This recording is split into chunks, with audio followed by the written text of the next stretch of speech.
Aujourd'hui, on se retrouve avec Margot, tatoueuse à Grenoble, pour passer la journée avec elle, découvrir son quotidien et en apprendre plus sur son activité. Salut, bienvenue. Merci. Vas-y, viens, je te fais visiter. Bienvenue au salon, c'est La Tigre Atelier, on est 6 tatoueuses ici. Et du coup, là, c'est notre espace d'accueil où les gens arrivent, ils peuvent se déchausser, prendre un petit se thé. détendre avant. C'est ça. On essaye d'avoir un moment un peu cosy, on a des plaids, etc. Quand on a des jours pluvieux, on a des chaussettes moumoutes. Ok. C'est ça, c'est le top du confort. Et on veut être confort sur une journée comme ça. Donc voilà, ça c'est la partie accueil. Ici, du coup, on arrive un peu plus sur la partie salon, purement salon du tatouage. Voilà, donc on a 2 postes de tatouage ici et il y en aura 2 là-haut. Donc là, c'est toute la partie impression de stencil, de papier, etc., désinfection de la peau, la machine. Le grand miroir, évidemment, parce qu'on est obligé de savoir comment ça se passe au niveau du corps. Zone pour se laver les mains, etc. Et là, on passe sur un peu l'arrière-boutique mystère. On a une petite cuisine un peu cosy, tout ça. Et viens, je t'emmène il y a un étage voir aussi. la mezzanine. Petite méridienne. On a une petite méridienne pour les petites siestes impromptues, les accompagnants, etc. Et aussi pour ma collègue Justine qui fait des tatouages chamaniques. Ok. Donc c'est particulier, il y a des séances de tambour, etc. Donc elle allonge la personne ici. Ok. L'avantage de la mezzanine, ça fait qu'on est un peu plus coupé de la partie vitrine. On est quand même une zone passante, même si on ferme les rideaux et à clé si on veut être tranquille. On a quand même des gens qui peuvent rentrer, on a peut-être potentiellement des collègues qui reçoivent des personnes, etc. Donc ici, c'est plus qu'on a des zones des zones intimes en fait, des tatouages qui vont être au niveau du buste ou si la personne est en culotte, etc. Donc on demande avant le tatouage en fonction de la zone. Voilà.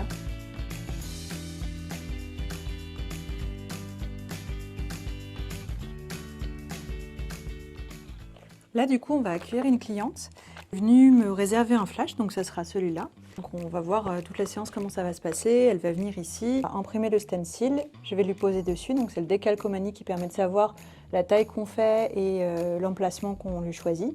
Et une fois qu'elle valide ça, on va se mettre ici sur la station et on va commencer le tatouage. Je crois que c'est... Ouais, j'en ai 4. Oh, ça va être le 4e, lui. Ah oui, donc j'ai fait l'essentiel alors. Ouais, oui. Je suis flattée. Moi, je t'avais trouvé sur Insta, parce que tu avais fait des flashs dans un bar où j'allais. Ah, Attends. Le vrai de café ? Ouais, oui, c'est ça, exactement. Mais j'habite à côté, en fait. Comme quoi, tu vois, on disait tout à l'heure avec Maxence, les événements. C'est vrai que c'est aussi particulier de se faire tatouer dans ces soirées-là. Oui. Du coup, typiquement, comme toi, on peut voir l'univers et se dire « Ah, je reviendrai plus tard et on fera ça tranquille au salon ». Que se faire tatouer sur une soirée comme ça, c'est quand même un peu speed. Enfin, moi, je sais que j'enchaîne les gens, j'ai moins le temps de, comme on fait là. Et ton premier tatou, ça s'est passé comment ? C'était il y a longtemps ? Il y a 4 ans. Ok. Je l'ai fait presque alors. Ouais, c'est un peu ça, ouais. Je l'ai fait aux États-Unis, quand j'étais aux États-Unis en fait.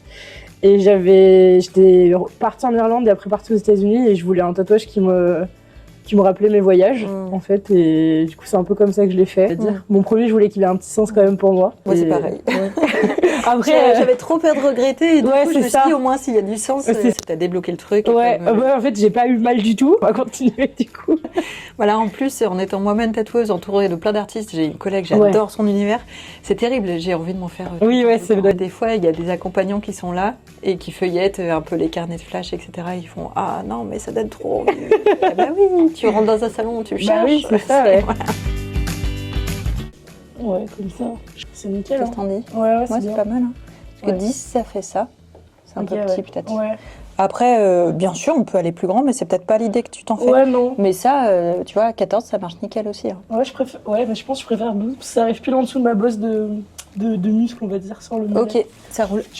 Et donc, je vais imprimer directement sur ce petit papier stencil qui est un papier calque. Ok. Voilà. Le tatouage se fait sur ça. Ouais, en fait, ça va être mon repère pour pouvoir passer sur les lignes.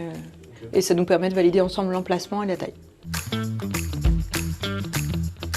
Je viens déballer mes aiguilles, donc il n'y en a qu'une à chaque tatouage. Je les jette ensuite après dans des dasseries, donc des déchets sanguins. Donc je la tiens de manière à ne pas la toucher et ne pas la contaminer. Et je la démoule sur mon plan de travail qui est propre.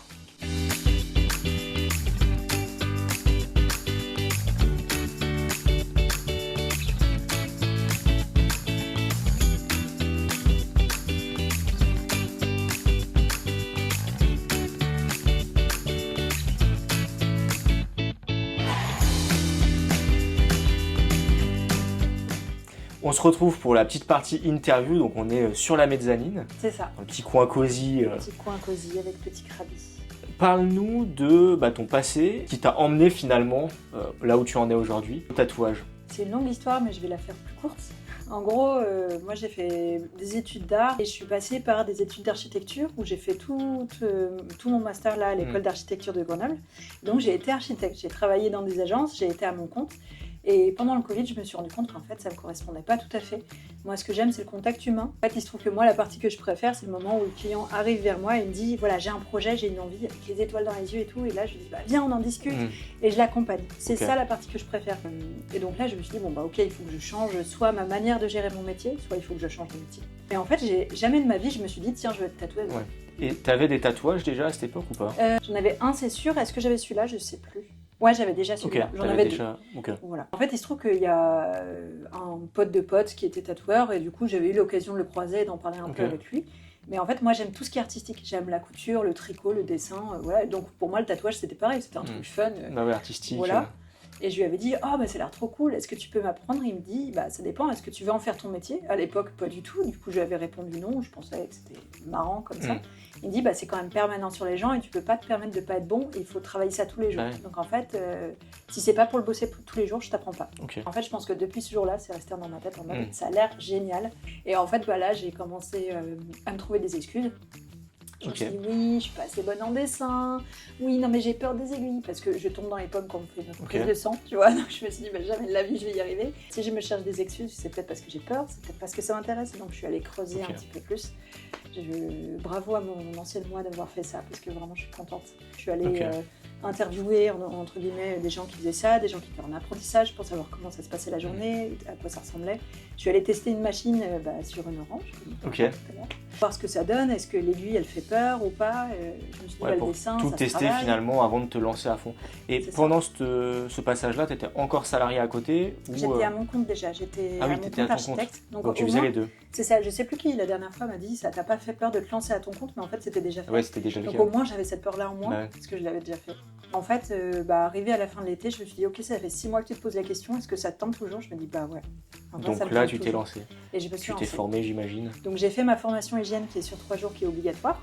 Donc là où ils t'apprennent à bien te laver les mains et à pas cracher sur les gens. Il va être la base. On a vu tout à l'heure, il y a quand même une vraie procédure à respecter et c'est rassurant. C'est ça, qui est important. Savoir en fait pourquoi on met ça en place et qu'est-ce que ça amène comme sécurité vis-à-vis de quel problème, pour comprendre un peu. Et aussi, si quelqu'un se ramène avec une infection, de se comprendre d'où ça peut venir, qu'est-ce qu'on doit faire, etc.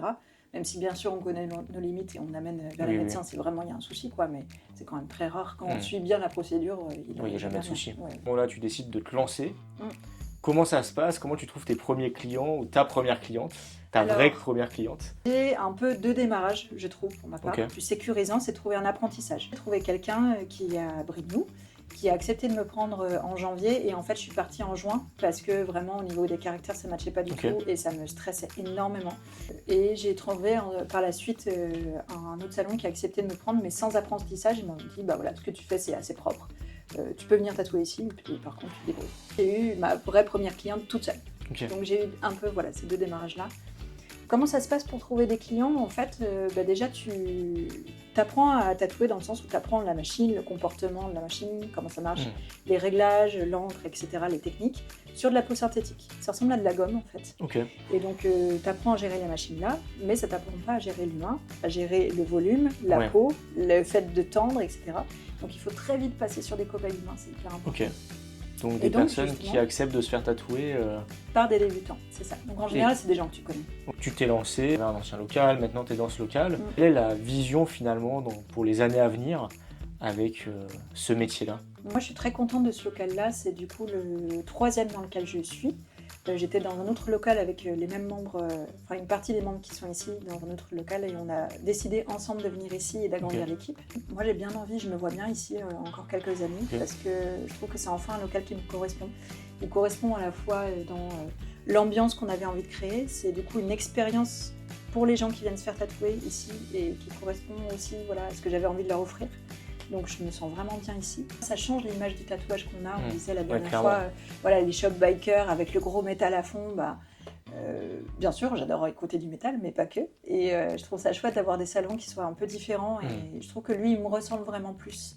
Et il ressemble plus à ma clientèle aussi. Et j'ai bien envie de rester là encore. Margot m'a lancé un petit défi, devoir faire un dessin et ensuite j'irai le tatouer sur, on verra sur qui. Alors ça, c'est un pinceau particulier quand même. Mais essaye, juste fais des lignes pour voir si ça te plaît ou si tu en veux un autre. Essaye, voilà, des courbes. Tu vois, c'est un petit peu assisté. Est-ce que ça te fait trop bizarre? Parce qu'il y a 1 milliard qui existent. Je pense qu'il y a des plus. Et donc 2 doigts, ça efface? Ouais. Yes, tu peux respirer. Sachant que l'avantage de la tablette, c'est que tu peux annuler, revenir, gommer, c'est plus pratique. Voilà. Je viens de là. Faut que je revienne un peu plus. Attends, Là, pour le coup, tu peux avoir une courbe. C'est ça, dans ce sens-là, exactement. Petit citron. Petit citron. C'est pas trop mal. Franchement, ça se reconnaît. Au deuxième partie de l'exercice, je vais tatouer ce citron sur Bérénice. Je vais le tatouer sur une orange, vu que Bérénice ne voulait pas, pour faire un petit test de tatouage à sensation quasi réelle. C'est ça. Donc là, on va imprimer le motif et ensuite, let's go.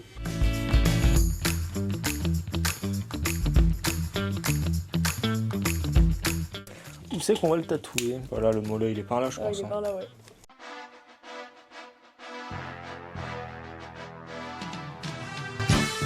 Et là, tu penses que je peux enlever? Ouais, là, tu peux enlever tout doucement. Voilà. Ça magnifique. commence. En fait, le truc, c'est que tu vas tenir fermement l'orange. Tu vois, moi, je la tiens comme ça. L'idée, c'est de poser la partie de ta main sur l'orange. Tu vas venir piquer et tirer. Donc là, je prends de l'encre. Voilà. En allant juste. Ouais, juste le bout de l'aiguille, tu vois, dès que ça monte. Ouais, je sais, c'est stressant. Et là, je plante. Ouais. T'es bien, et tu tires. C'est ça. Là, tu vois, la difficulté, c'est d'avoir la profondeur constante. Ouais. Ah, tu triches. Allez, je suis tourné là. Il a fait tourner l'orange. Oui, c'est ça, exact. Super. Pas facile, hein. Bon. Ah oui, il y a les petits points à faire maintenant. Là, tu vas tranquille. Tu plantes, tu retires. Ouais. Tu peux rester un peu plus longtemps, mais c'est ça. Ok. Là, t'essuies tout. Oui, vas-y, suis tout. Et voilà. Un petit citron sur une orange. En vrai, les premières lignes sont vraiment bien. C'est sur les dernières, ça t'a mis la difficulté. Ici, Mais parce que c'est bombé, en fait. Finalement, t'as vu, c'est ça la difficulté. Voici le résultat. Bizarre la sensation. Ouais. Qu'est-ce que t'en penses? Bah, c'est bien en vrai. Ouais. C'est cool. Difficile? Ouais. Parce que je sais pas décider de base. Ouais. Je m'attendais que ce soit plus violent l'outil. C'est que ça bouge dans tous les sens. On s'attend à un marteau-piqueur vraiment. Et en fait, alors qu'en fait, c'est super calme. Ouais. Ceux qui veulent le même, faites appel à nous. Quoi, à moi plutôt. Pas de souci pour tester ça sur une orange si tu te sens l'âme d'artiste. Par contre, pas sur des gens chez soi, parce qu'il y a des règles d'hygiène qui sont hyper importantes. Ça, oui, sur des gens, non. La formation hygiène avant. C'est déjà la fin de la journée. Dis-nous en commentaire quelle activité t'aimerais voir pour une prochaine vidéo.